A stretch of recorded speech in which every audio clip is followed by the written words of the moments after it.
Hello, viewers. Welcome again to another episode of the Power Impact Series, where we are influencing our next generation. And you know what? Last week was a bomb. This week, I don't know how to term it because in our studios this evening, this afternoon, this morning, depending on where you are watching us from, I call him the Oracle of relationships. And you know what? This man's name is a mystery. You need to call it so that the meaning of the name happens to you. The meaning of his name is favor from or favor of the Almighty Creator. So when you're going through any challenge and you call his name, you're going to get favor from your Creator. That is the man we are going to talk about, or we are going to have a chat with this evening. So once again, I want to say you are warmly welcome to the African Seasoned Speakers Network. And my name is Yamazada Benjamin Ozuaza. And as you know, to be part of this program, just hit us, give us your details so you can be part of this wonderful program where we can also advertise what you do, what you have to put out your service, and also push this agenda to reach many people all over the world. Today, we are going to look at how you manage your life and then you manage your relationship as well. And in the house with us is the man himself. He is the founder and CEO of Relationship Health Center. He is a trained ADR professional. He's going to tell us the meaning of the ADR himself. And with particular interest in meditation or mediation and negotiation. And for all my Niger people, he is from Anambra State. You know what I mean? So where are all my Niger people in the yard? Get ready and let us all welcome our main man, Ogochukwu. And his name, as I said, Ogo means favor. So I'll prefer to call him by that first name. Ogo means favor. So when I call him favor, you know what I mean by favor. Thank you, sir. And you are welcome to the biggest platform in Africa, speaking to the young people to change their mindset for the journey ahead. Welcome to the show, Ogo. It is wonderful to see you again, Ben. Man, I am just always very excited to see you. The energy, the excitement, the inspiration, man. You're too much. You're a value to Africa. Believe that. That is the man. That is the man. Thank you so much for joining us today. And yeah. So how's Nigeria like? How's Nigeria? What is happening in Nigeria currently? Well, apart from the usual challenges with politics and all of that, we are working hard to make it stable for ourselves.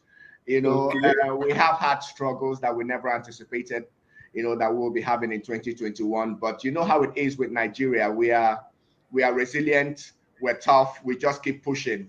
It reminds me of something that Boutros Ghali, the former Secretary General, once said. They asked him about Nigeria, and he said that that a thing that can break a country apart, 24 of it will happen in Nigeria, and Nigerians will just keep moving. They never stop. And so that's how it is. We just keep moving, but we're trusting the Almighty for better days ahead. Right. So currently, I know Nigerians are currently preparing to vote for their, senators and stuff. How is that one also going? Okay, so our elections usually happen in 4 years, just as it is in Ghana. But we run a federal system of government, and so from time to time you might have a particular state because of its own issues, are not following the calendar, the political calendar or electoral calendar that we have in Nigeria. So on the 6th of November, my state, Anambra State, will be having their governorship elections. Wow. Yes, and we are looking forward to a keenly contested election, and we're trusting for the very best as well. Wow. So do Nigerians outside Nigeria vote for this kind of elections? Do they do, or it's only those that are in Nigeria at that moment? Well, the conversation is on the table right now to see how we can get Nigerians in the diaspora to vote. In fact, that's one of the conversations that we're having right now in Ghana, to see, and that's one of the reasons I'm also, around, and following the trend. But be that as it may, even though they do not vote, they also participate in the conversation and make their contributions intellectually and otherwise, as to what the voters should expect, and what they should do. Yes. All right. That's beautiful. That's beautiful. Nigeria is a very great nation in Africa. Yeah. And they once said that there's no country in the world that you not find a Nigerian there. That is true. In fact, some have said that if you get to that country and you don't find a Nigerian, just don't unpack. Just take your luggage as it is and leave. And leave the place. Don't leave the place. Because you're not in the country. No. That country is not progressing. Wow. We love the Nigerian kind of spirit, the Niger spirit, the agility, the tenacity, and the can-do spirit. You guys have got it. You guys have got it, and that's good. That's good. Once I was walking in town, and then a Nigerian man saw me. It was Independence Day for Nigeria, so I was going to October 1. This guy just stopped me. He said, Oga, making a stop now. And I said, okay. He said, now today we won Independence Day. I said, oh, okay, that's good. Happy Independence Day. Oh, no, not that. But when I look at your outfit, I think this flying car will match you perfectly for an Independence Day. So you need to buy this thing. And I'm like, hey man, I don't need a car. He said, no. Now they wish me happy independence now. Now make you wish my business a happy independence so that I can stand on my own. I said, my God, this guy just blew me up. And I have nothing about the car. I love that kind of spirit. I love that. Absolutely. Yeah, all right. So all the way from Nigeria, and I say hello to all my Niger people wherever you are viewing me. Just give me a hi on the chat and let me know that my Nigerian folks are watching one of their own today. Wow. Okay. All right. So straight to you, Ogo. Yeah, Bob. How do you see the current youth, their life, and how they're blending it or mixing it with relationship? Are they able to separate their single life from their work, or do you see it as a mixture of all this and then not having a clear focus on the future? Okay, and I'm going to answer that question from the perspective of the work that I do. The young people that I meet every other day, and the fact that their hunger for mentorship, as it were, in this particular area. There used to be a time when they really didn't care. They just go in, hit a brick wall, move on, and all of that. But you have a lot more people now, asking for guidance, asking for counsel, and all of that. And so one of the things you notice as you begin the conversation is that the youth, they are victims. We expect too much from them. We expect too much from them for the simple reason that if you haven't taught someone how to behave, you shouldn't expect that person will be able to behave properly, and we forget that, and we just wait till the people are 40, 45 and pushing 50, and then we just start accusing them of things they never even knew they are supposed to do. And so the challenge actually is not being able to prepare properly, for the future that comes to you, just as effectively as they prepare for a degree in the university, a good job, prepare and count the cost before they build their houses, before they buy their cars and all of that. You can see surgical precision in those preparations. But when it comes to relationships, you just wait for it to happen to you, and then you wake up one morning and you say, I'm in love. Oh, okay. Oh, see, and before you know it, you just hurt yourself, hurt other people, messed up beautiful relationships. Sometimes relationships don't break because they were not meant to be. They break because we didn't do the right thing to sustain them. You see, Wow. And it's a big issue. Wow. So you didn't do the right thing to sustain them. Yeah. So it was not meant to be broken. No, it wasn't meant to be broken. That mentality we have, okay, será, whatever will be. It doesn't work that way. Anything you don't work for will never be profitable to you. Okay. That is why, if you want to graduate from the university with a first class, you work for it from day one. Right. If you want to, if you drive a good car, a car that is serviceable, a car that is functional, you need to invest into maintenance of the car. So it might be a beautiful car, but if you don't maintain it, it's going to break down on you at the time you least expect. Yeah. And so that's how it is with a relationship. So when you buy, imagine you own a functional Mercedes S-Class, and it's beautiful, but then the car breaks down and you're wondering, how can whatever will be, it might be the will of God for it to break down. No, you're not maintaining the car. That's why it broke down. Whoa. And that's how it is with relationships. Some of the times we're just imagining that something wonderful is going to happen to keep it going. No, a beautiful relationship can be broken because we didn't do the right thing to sustain it. Wow. So, lovely viewers, I don't want to be selfish by keeping these things to myself. What I want you to do now, if you view now, kindly share the link so that we reach out to a lot of people about this. There are certain things that are not being taught in the classroom. And what God is telling us here now, man, is it Ogo? Sometimes people end up trying to upgrade themselves in their chosen field. But we least do that when it comes to relationships. Absolutely. You have raised a very, very important issue. Think about it, Ben.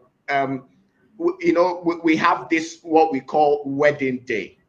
And you can imagine. You see all the things on social media right now. Wedding entrances alone, okay, trend so much that you wish you say, oh man, why wasn't my wedding like this? That kind of thing.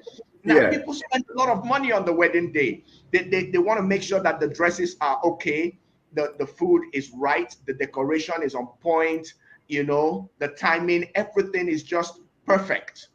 And they spend so much money to do that. When they feel they are not going to be able to do the right thing, they engage a wedding planner. And before you know it, you see people spending 50,000 Ghana cedis, 5 million naira, 10 million naira, $30,000 just for that wedding day. And they come out of that wedding day feeling fulfilled that, man, I've had a great wedding. But they never prepare for the marriage life. They never spend time for the marriage life. So imagine the effort you put into one day, and compare it with the effort you've put in to prepare yourself for a lifetime venture. You see that we're not doing justice to our relationships, and we actually are not planning for our relationships to work. There are even some people, when you invite them for relationship consultancy, or maybe they belong to a particular church and you tell them, come for marriage counseling. It's even a struggle for them. They say, oh, I have this meeting somewhere. I'm not going to be able to make it. It's as if they're doing you a favor. Come and learn and be mentored in that area. So they don't prepare for anything. And the shortest marriage on earth lasted for 8 hours. It's unbelievable, but it is true. 8 hours. 8 hours. Okay. Now there are marriages that are broken after one day, after 1 week, and these are information I can tell you, happening in Ghana, in Nigeria, in South Africa.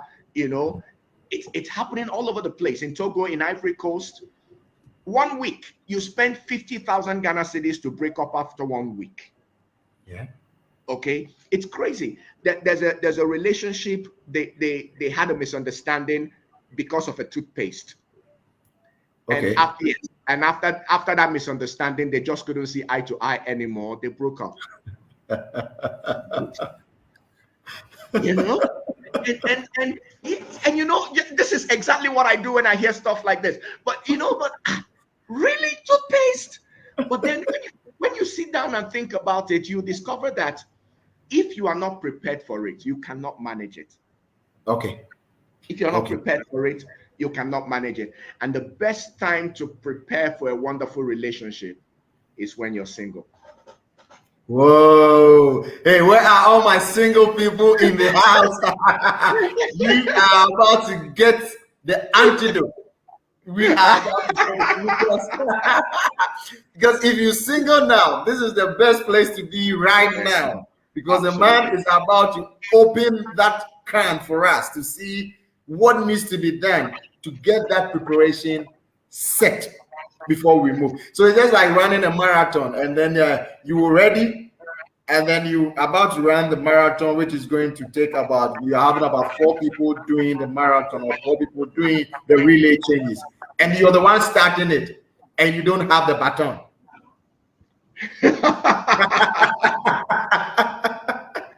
So you don't even qualify to run the race, man. You see that? You see that? All right. So Ogo, now bro, I give it up to you to run us through those. Thank you so much. Things. Yeah. Thank you so much. It's a wonderful privilege to be here, and thank you for having me. You know, Ben. I'd just like to specially thank Makazia Mensa, Ben, you know, and the rest of the team of African Citizen Speakers Network. You guys are doing a great job, you know. We just really appreciate it. And every time I see programs like this being set up, I just you know, believe so much in the future of the African, you know, and the fact that we are now setting the agenda for ourselves and discussing the issues that are pertinent to our society. And so I just believe that programs like this will speak for all of us in the future. And I want to say a big thank you to you guys for the sacrifice, for the investment you're making, you know, and for making the right choices even when it comes to the topics. You know, it's just awesome. Yeah, thank you so much. Thank you, sir.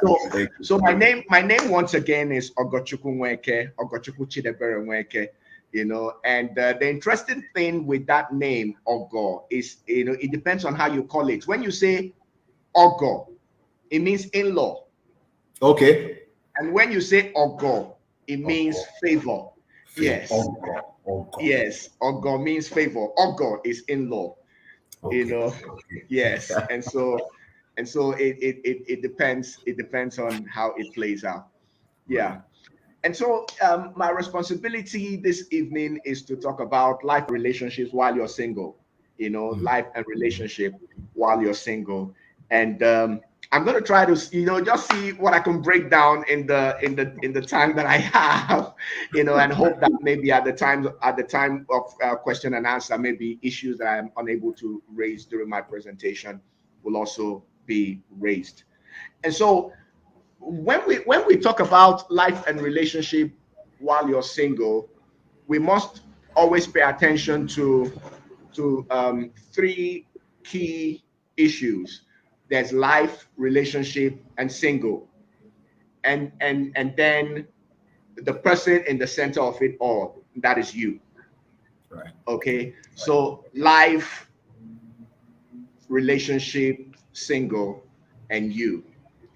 And so it's important to start from the subject of you. You know, yes, because quite a number of times we forget to pay attention to ourselves as persons. Right. Okay. Yes. So it's important that I see myself as a person, and that is always where we start from. There are some things, like Ben said, you know, we don't learn from the classroom, but they are important for us. Okay. You proceeds from the fact that you know, you come from a family, you come from a culture, you come from an environment that has a value system, you know, a way of life, a standard that also characterizes you as a person and your way of life. That is why, yes, our blood are all red, you know, but the truth of the matter is that an African is different from an American, you know, and an American is different from a British. When we see ourselves, we actually know the truth. You know, we're different. And the recognition of those differences actually become what guides us in our lives. Right. You know, that is why there are some things I can eat, but a white man cannot eat them. And there are some things a white person can eat, and I cannot eat them. Sure. And when I struggle to make that part of my diet, what I'm actually doing is killing myself without realizing it. You know, and it's also an issue that I'm going to be addressing at some point. But when we speak of life, we speak of the things that make life possible. Okay, the things we live in that factor into who we are as persons. And so when we speak of life, we need to look at the various issues that revolve around it, you know, that require the balance that will help us live.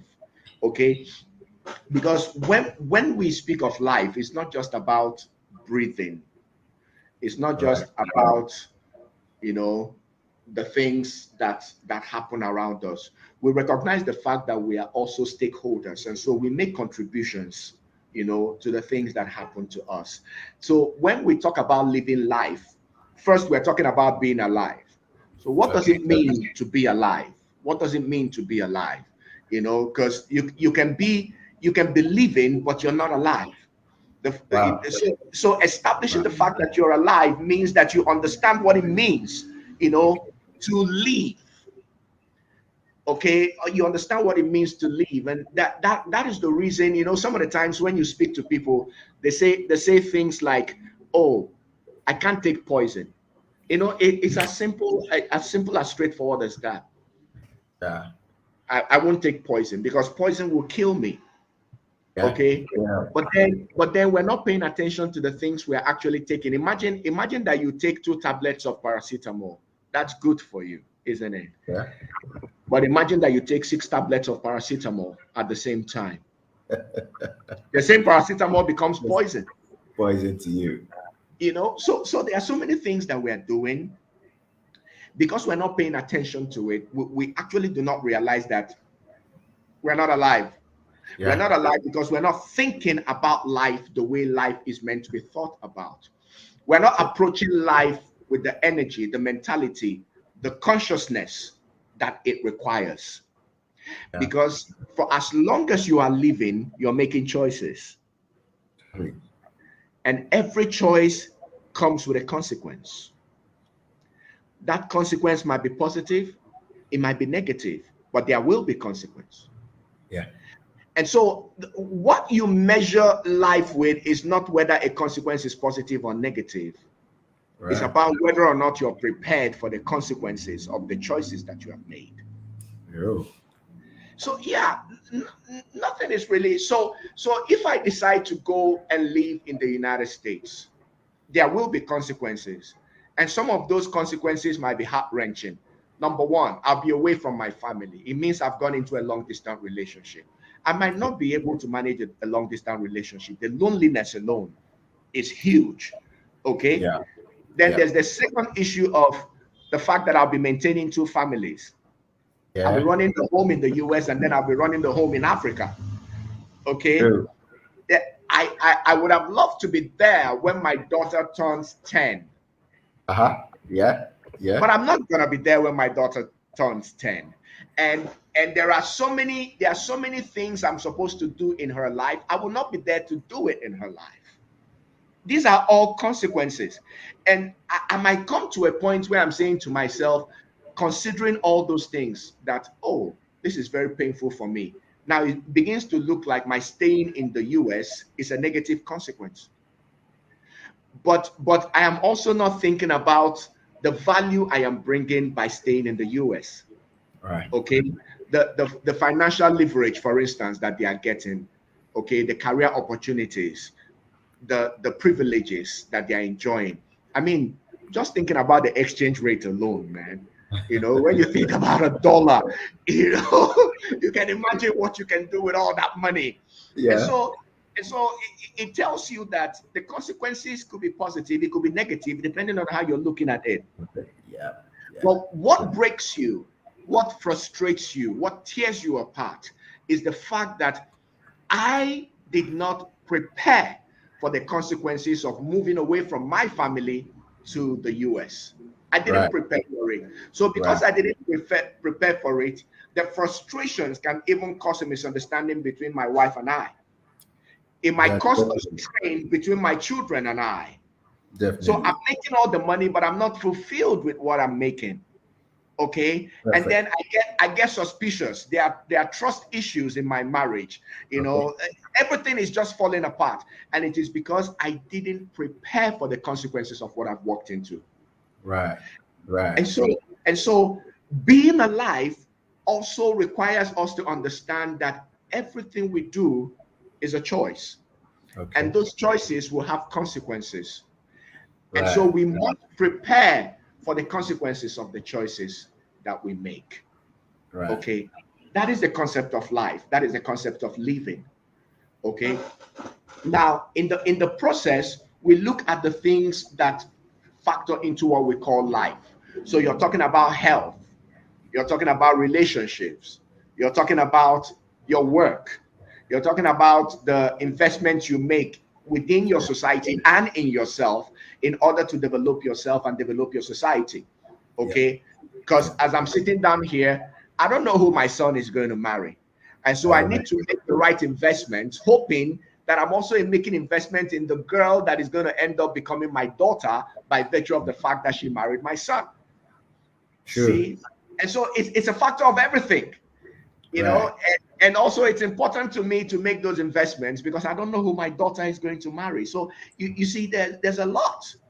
That's why when you're walking down the street, you see a banana peel on the ground, you pick it up and you trash it well. Why? Because you don't know who is going to sleep on it and fall.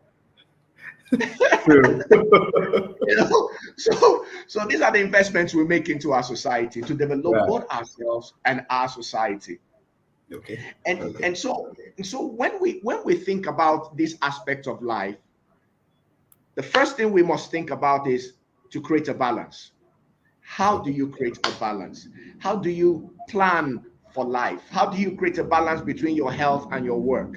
How do you create a balance between your work and your relationship?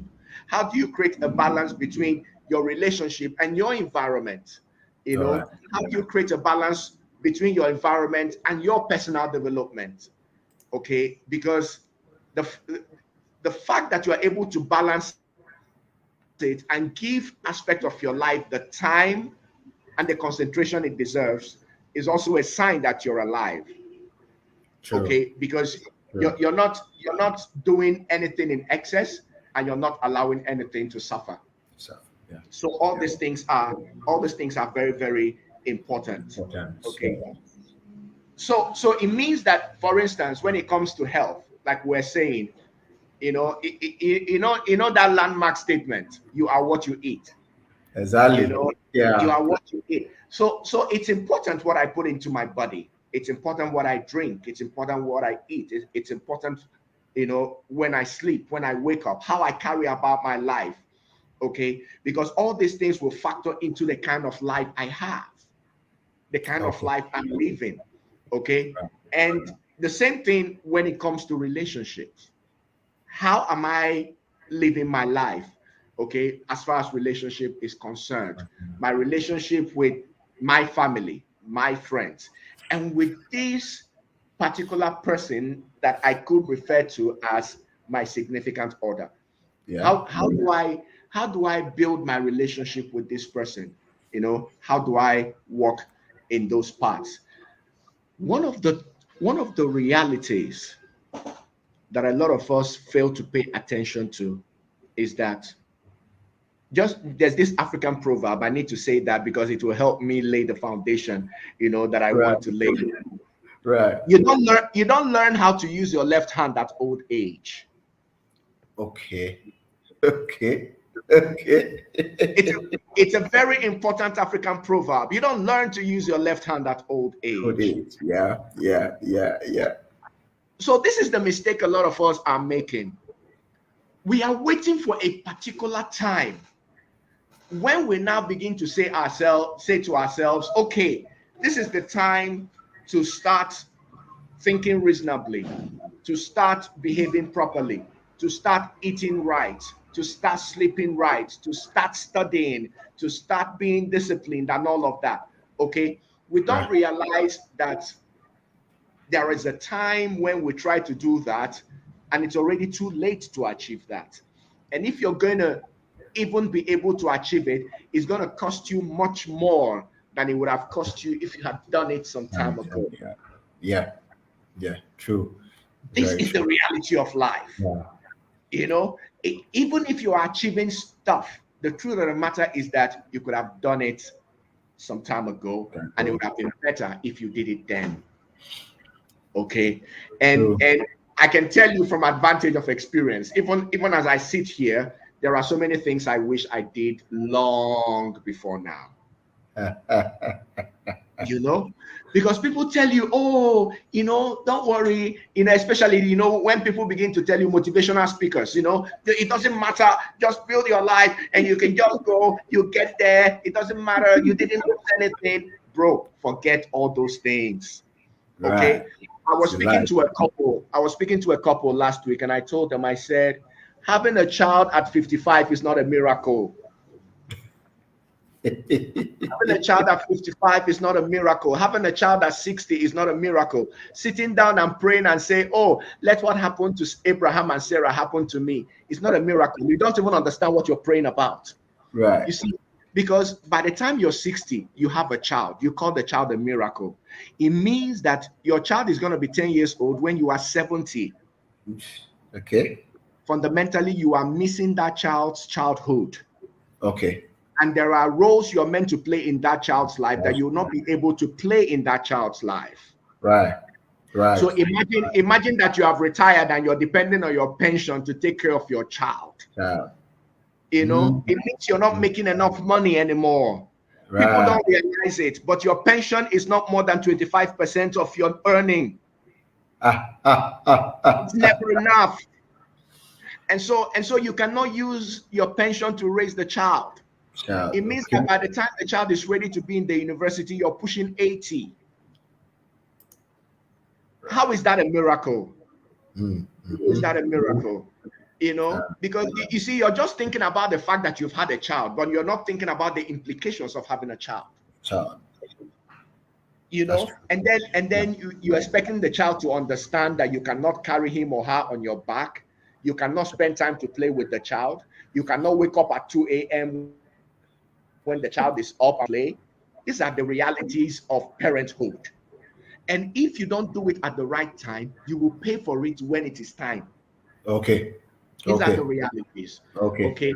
And so the reason I laid this foundation is for us to understand that there is a right time to do everything that you want to do. Okay. Of course, there will be peculiar circumstances. Right. But those peculiar circumstances are what they are. Peculiar. So it's not the general expectation. So from time to time, things like that can happen, and then you know how to manage it. But there is always a good time. There is always the best time to do certain things. Right.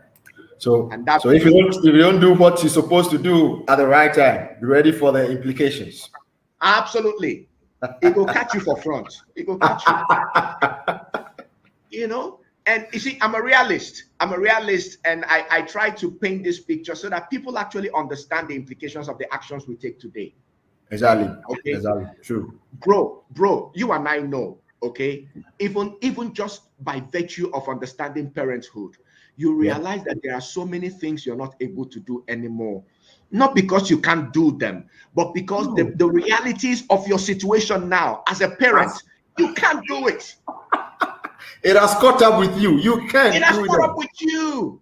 You know? And so if you're gonna have to do it, it means that you're gonna have to make extra effort to make it happen. And you must make sure that your children do not suffer at the expense of that pursuit. Because if they do, you have another problem on your hands. Because one day your children are gonna grow up and they're gonna say to you, you failed in this area, and you're expecting them to understand. You won't understand what I went through. I was working hard to do this and do this and do this. The question is, what were you doing when you ought to have been doing that back then?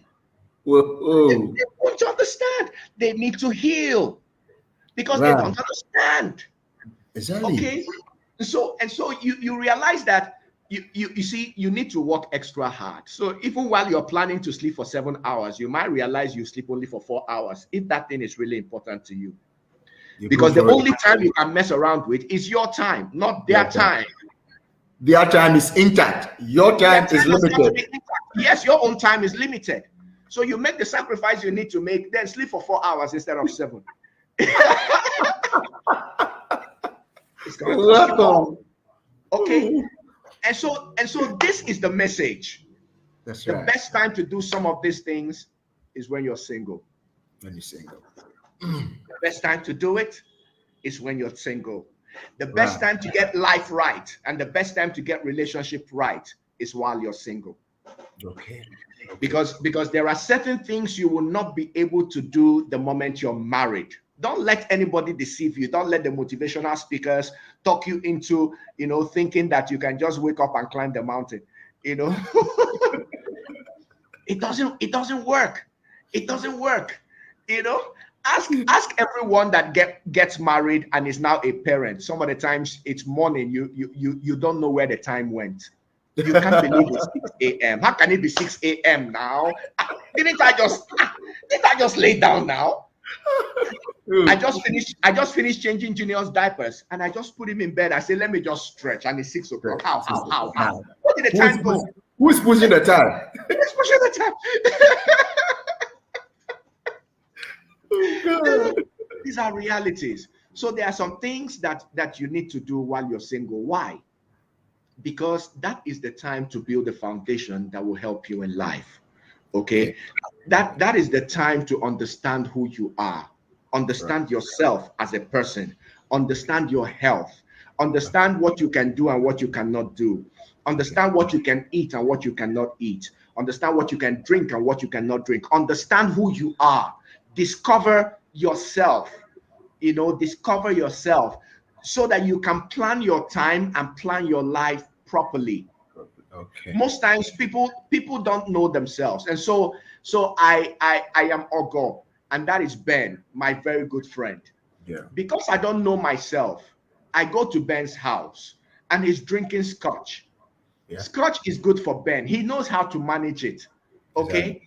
Exactly. I don't know how to manage scotch. Because I and because I don't know myself, I just sit down and I see Ben drinking scotch. I see how he drinks it, and I'm saying to myself, if Ben can do it, so can I. And then he says, what can I offer you? And then I go, what are you drinking? He says, I'm drinking scotch. And I say, oh, let me have a thought. Yep. Okay, instead of asking for my simple mango juice, instead of asking for my simple mango juice, I go and ask for scotch. And I'm making that request because I don't know myself. Right. Then I drink the scotch and I fool around in Ben's house. And then the children in Ben's house record me and put me on social media.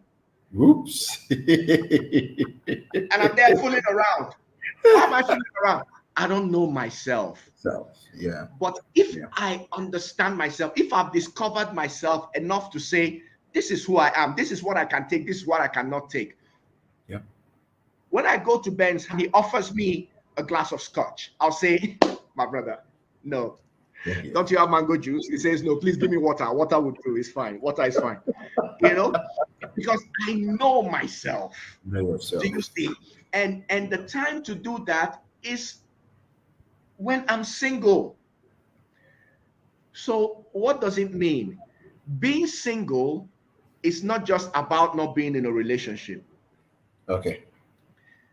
Because the human being is created to always be in relationships. Okay. You're either in a relationship back home with your family, you're in a relationship with your friends, your relationship with your colleagues that you work with. Okay. So it's not just about the person you love or the person you want to spend the rest of your life with. We are always in relationships. Yeah.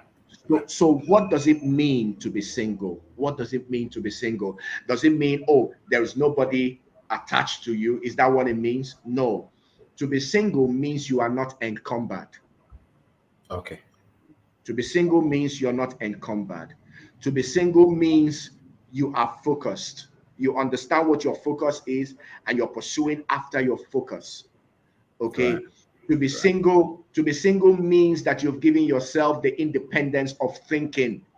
Okay. The independence of thinking. Okay. The ability to think critically by yourself.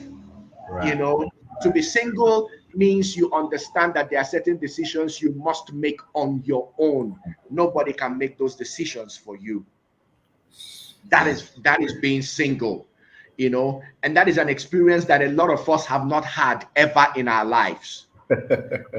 You know, because we're always making our decisions based on the opinion of other people, our parents, our friends, our peers, you know, the people that say they care about us, our pastors, our imams, you know, there's always somebody making decisions for us. And so we've never really made any decision on our own. Right. You know, there are some people who've never really said, okay, you know what, no, I'm not going. I'll stay. I'm not going. You guys go. I won't go. Okay.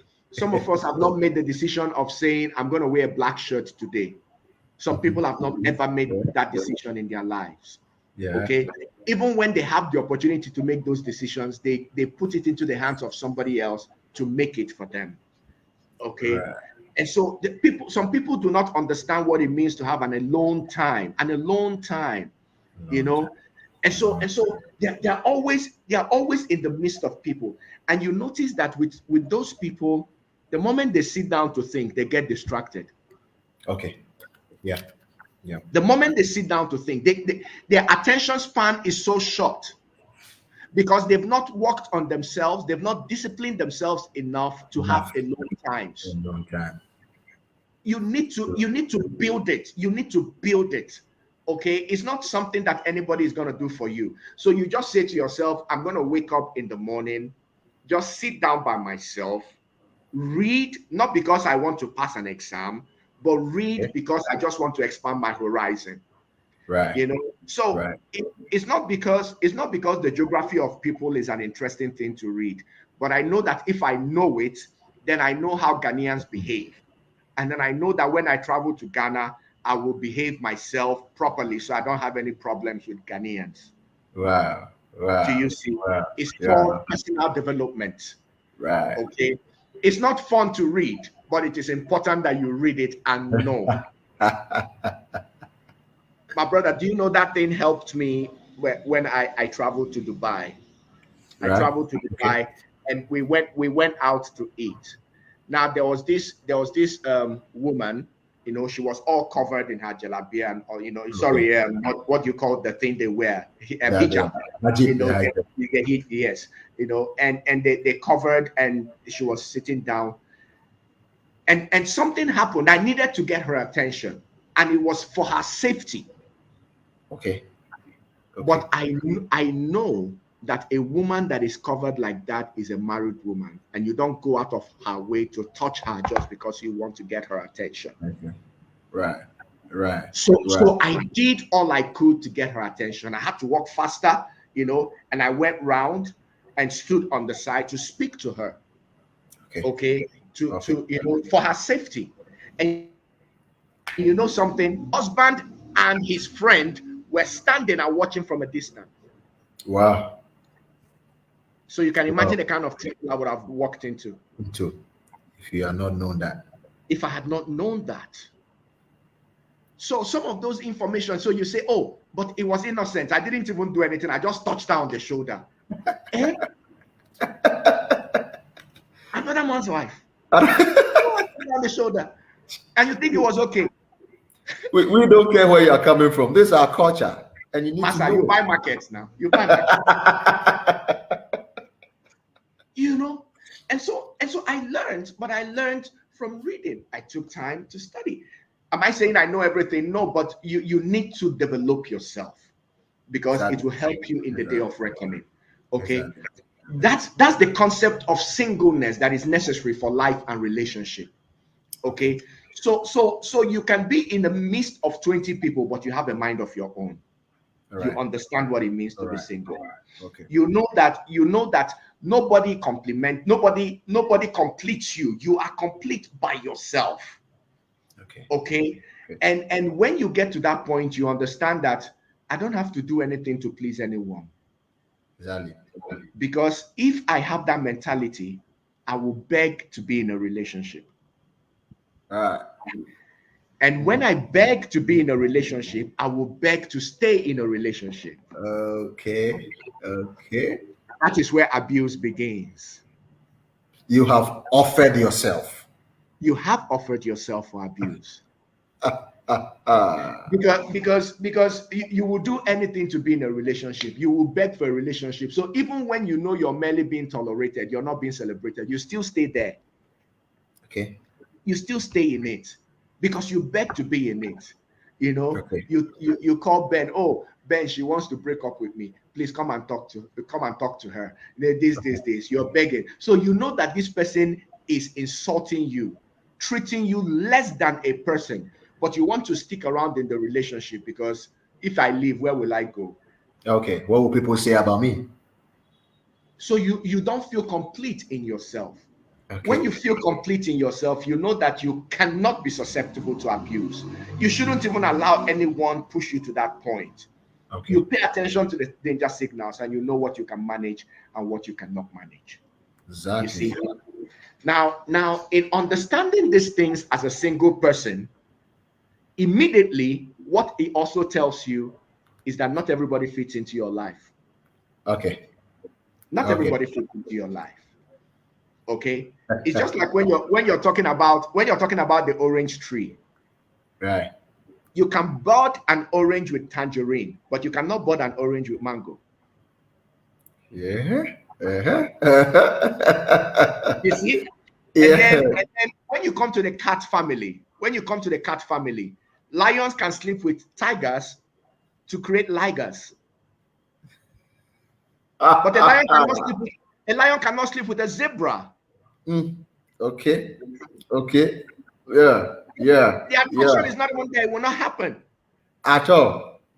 So the moment you understand yourself, you will understand your kind. Whoops. That is it. You will understand your kind. Because sincerely, my brother, and you know what I'm talking about. You know this true. There are some people that will never fit into your life. Sure. It doesn't matter how you try. You will either die early or you will kill them. That is the truth. I mean, pure disorder. It's pure disorder. Complete disorder. So there are some marriages that will definitely fail because the two people are not meant to be together. They don't fit into each other's life. And because fitting into your life is not just about, sometimes you ask young people, how do you know you're in love with this person and how do you know it will work? You see them, they say, whenever the person is around, my body is doing me, it's doing me today. My body, they shisha me. I've never felt like that before. How my body is doing me, and then you ask them and you ask them again. So is that all? You say, yeah. We even complete each other's sentences. I say, that is true. So you're happy with yourself because you complete each other's sentences. Say, can you imagine? I love Manchester United, and she loves Manchester United. I say, oh, really? We are compatible. And you're happy. That is the word they always use. Compatible. But they forget that the true test of love is in the storm. Right. It's not over the red wine. It's not over the fact that Manchester United. It's not over the fact that we complete each other's sentences. My body they ginger me. That's not where it is. It's in the storm. The storm. Okay. So how do you also know that the person fits into your life? How well can they manage your flaws? Right. How well can they manage your flaws? My brother, do you know that there are women that are in relationships with alcoholics, but you will never know that their husbands drink? Right. You will not hear it anywhere. And it's not because they are abused in the marriage. They are managing the man and managing the man well. Why? Because the man can trust them with their flaws. Okay. There are men that know Do you know that there are men that buy mini skirts for their wives? Yeah. By themselves. By themselves. You know? So the man is going out, the woman wears a skimpy thing and follows him. You're looking at them from a distance and you're saying, hey, this man must be suffering. The man is the happiest man on the face of the earth. He bought it. He bought it for the woman. Do you see? But you're looking at them from a distance and you're saying, oh, I pity this man. How can this man end up with a woman like this? Okay? But you see, they understand each other. Okay. You need someone that is able to manage your flaws. Right. Someone that doesn't broadcast you and judge you over stuff, because we all have flaws, my brother. Yeah. We all have flaws. We have things that we need to heal from. We have things that we are dealing with. Okay? Yeah. Imagine a situation where a woman that loves attention, wants to cuddle, doesn't want her husband, to be looking at other women or to be so popular in the faces of women and all of that. You ask her, what kind of man do you want to marry? And she says, a man like Majid. Or a man like John Dumelo. How, Ade, how will it work for you? How will it work, man? You see, because the truth of the matter is that the moment you walk into Accra Mall, all the ladies there want to take selfies with him. And when they take the selfie, it's going straight to Facebook. Right. And how are they going to caption it? Me and my boo. You would die. And you can't take that. You can't take it. Because there are things you haven't been able to manage, and these people cannot manage it for you. Right. And then you hear some women say, how can you be calling a married man by 10 p.m.? You're a woman and you're calling a married man by 10 p.m. by 11 p.m. and you went to marry a pastor. What do you expect now? What do you expect? You say you don't want, how can you call a married man by 11 p.m.? You went to marry a doctor. Do you see? It means you haven't properly assessed yourself well enough to know who fits into your life. Okay. And the person that you can fit into his or her life. These are choices you make when you are single. Good. Because you see, you make those choices when you're single, you meet people, it's at that time you understand love is not enough. So she's beautiful, she's really beautiful, but she's an entertainer. I can't deal. She's a medical doctor. I can't deal. She says her dream is to be a pastor. I can't deal. She's planning to be an MP for her constituency. I can't deal. You see a man and he's in love with a woman that works in the marketing department of a bank.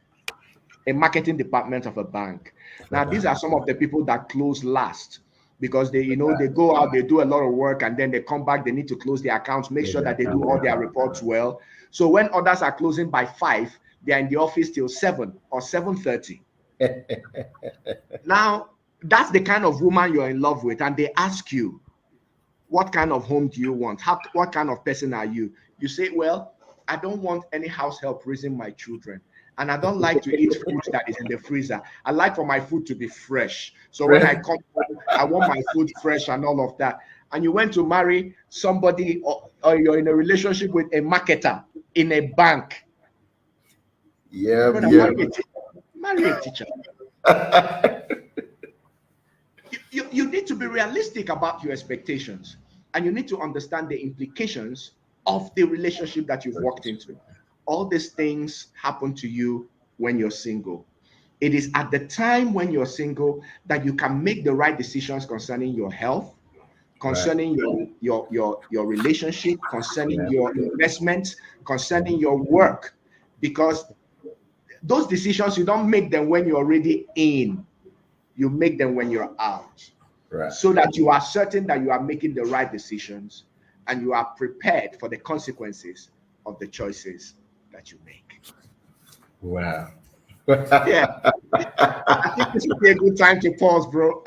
Right. So, ladies and gentlemen, That was Ogo for you. And he's actually taking us through. Know yourself. I think the catchphrase for today's hashtag is know yourself. I mean, that is the catchphrase. Know yourself. I mean, it all boils down to that. If you really don't know yourself, you don't wait for somebody to compliment you. You don't wait for somebody to make you who you are. Just get to know yourself, and then you can move in. All right, so viewers, that was all go for you. This is just scratching on the surface. This is scratching on the surface, but that alone, although I think this is a whole lecture. What you just did is a whole lecture, because if we are to break this down, I'm sure we're going to be marveled with the kind of questions that are going to come up.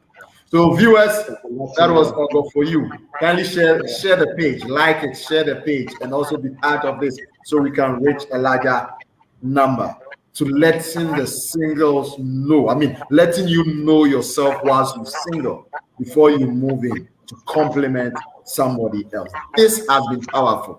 All right, so Ogo, you were saying something that okay, so we are in a relationship, and then in our relationship, the lady or the gentleman is in the marketing unit of the bank, and you know the time they close and all that.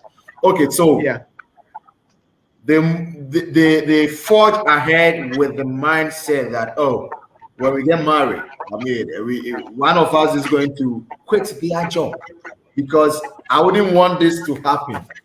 So that is their plan. That is what they fought for and everything. But here's the case: they got married, and because it gets married, there's a new opportunity in the marketing unit that needs to also push you up. Now, you are not going to be a single man now. You are now with another person, and you need the money to survive. That case, how well are they going to proceed with the initial plan? Absolutely. Make this relationship a fortified one. And obviously, I mean, one will look at the returns. He's going to compare the salary before they got married and now. Absolutely. Obviously, they're going to go for it.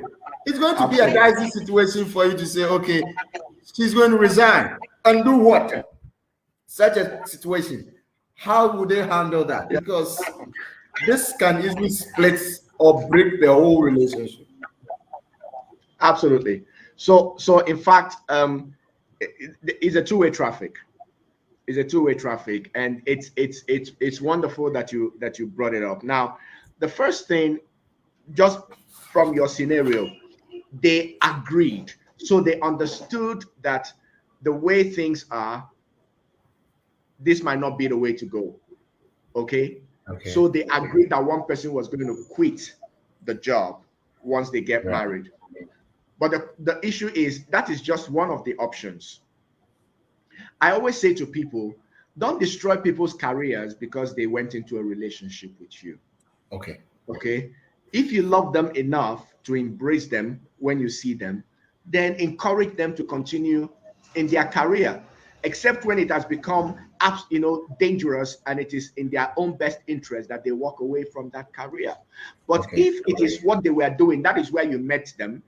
Why do you stop them? So in this situation, you guys need to make realistic plans. Does the person want to be a full-time housewife or a full-time house husband?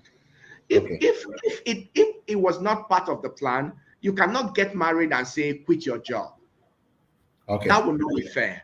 But if you two agreed from the very outset that once marriage comes in, I am going to quit for this to happen, it means you also understand the implications, because once you tell the person to quit, is the person quitting to get another job, or is the person quitting to become a full-time housewife? Because when the person becomes a full-time housewife, remember that she was bringing in 2,000 Ghana cedis, for instance, every month. Now you're asking her to be a full-time housewife. It means that you are ready to be paying her that 2,000 Ghana cedis. Right. You know, and when you pay her that 2,000 Ghana cedis, it is her prerogative how that money is going to be spent. Right. So you don't give her the money and then you stand over her shoulder every day. You're like, how much the money I gave to you? What did you do with it?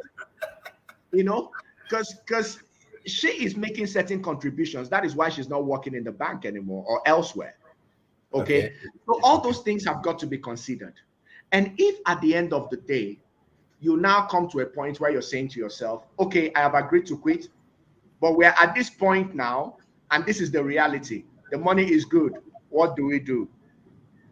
That is another reality that preparing yourself while you're single will help you in. Why? Because you understand that life is in transitions. Okay. And so you prepare yourself for transiting from one point in life to another point in life. Sometimes a lot of people don't prepare for the transitions that happen in their lives. Okay. And because they don't prepare for the transitions that happen in their lives, they continue to live in the past and expect that the future will provide to them what they used to enjoy in the past.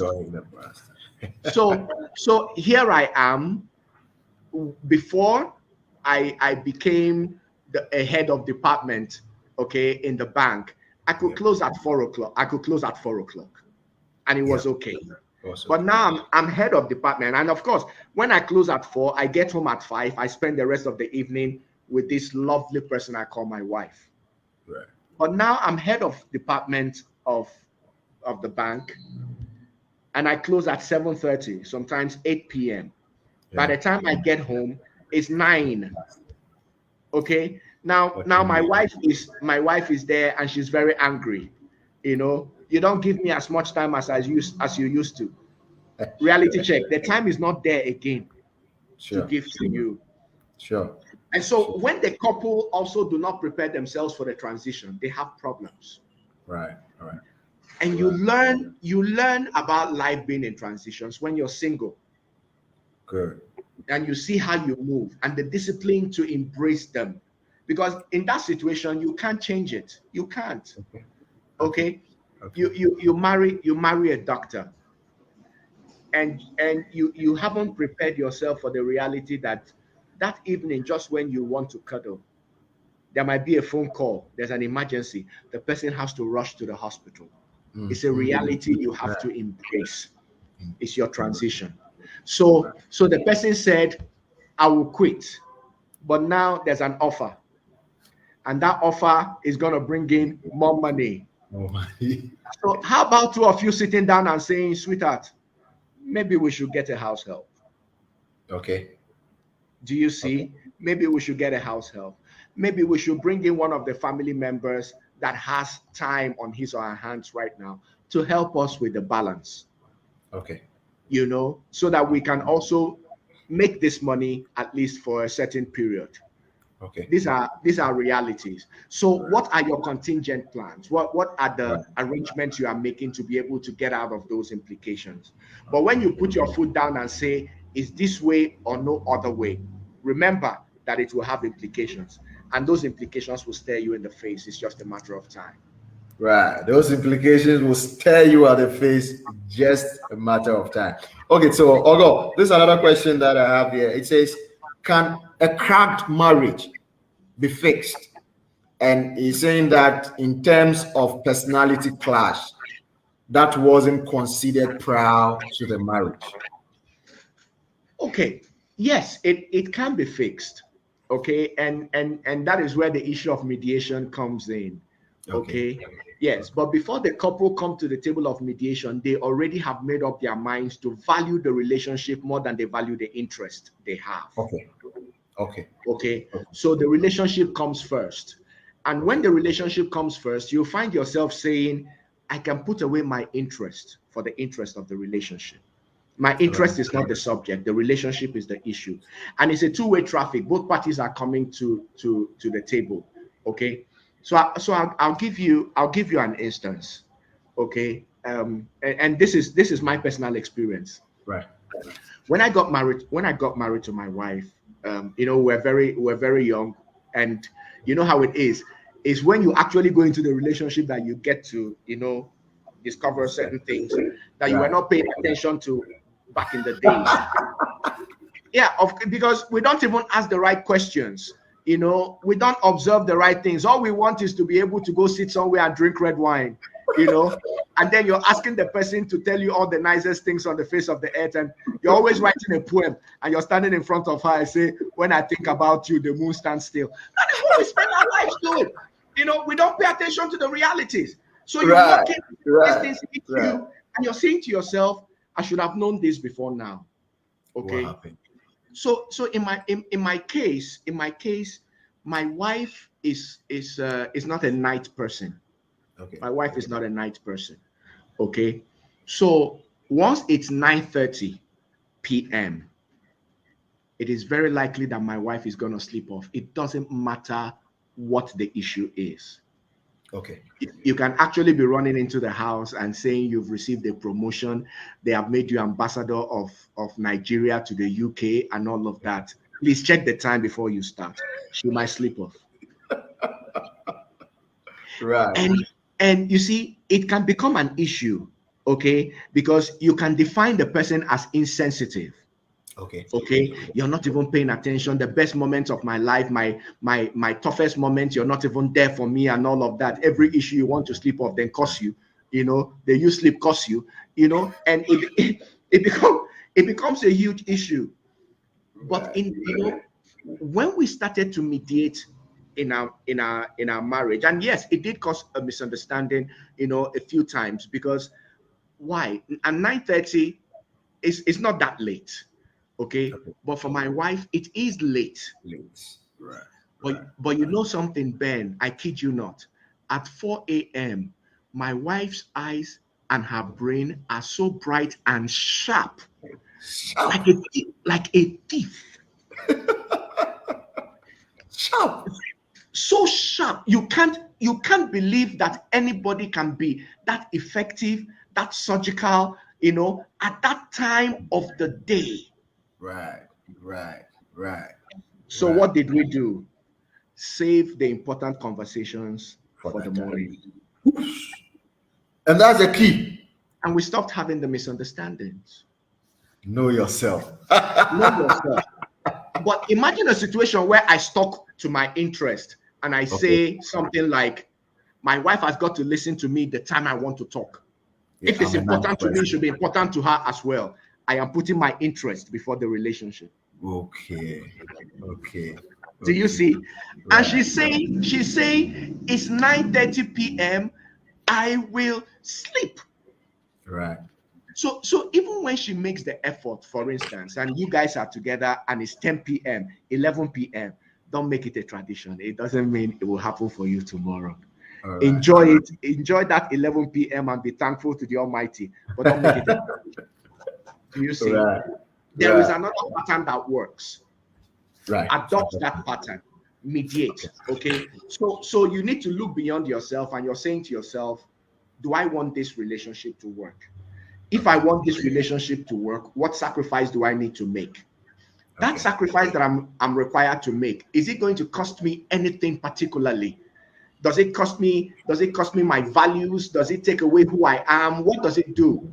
Right. Okay. Right. It doesn't cost you anything. So now you can do it. You meet yourselves halfway and you deal with issues. Okay. The other thing is, okay, so if we cannot talk at 4 a.m., assuming that, okay, I'm now insisting that's my time to sleep. So if she wants to stay awake, she can stay awake. Interest still fighting. Okay. Can we also start to use our mobile phones more effectively? Okay. Share information during the day and try to see what we can trash out, so that by the time I come home, we can have a little more time to have conversation and lay things to rest. You've got to find a way to get around the mountain and balance it.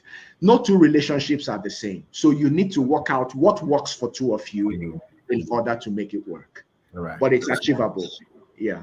More or less like there's some kind of adjustment that needs to be made. Absolutely. Those adjustments have got to be made. And so, and that is also where singlehood comes in right now. Okay. Yeah. You know, there are some people that just stick to a certain position, like your name is Ambassador Benjamin Owusu-Ansah. Yes. Okay. But then I say Benjamin Owusu-Ansah, and then you say, until you put that ambassador, we don't have a conversation. Wow. There are some people that will stick to that position for 2 years because the subject of ambassador was not added to their name. So I mean, you drop some of those things because you see what's important, what's not important. If I remove ambassador, is my name still Ben? You know, does it change the look of my face? You know, you are still the man. Yeah, you're still the man. You know, you know what matters. Wow. This has been another thrilling section, and ladies and gentlemen, I mean, if we were to be having in-person session, I would say we need to give a standing ovation to Ogo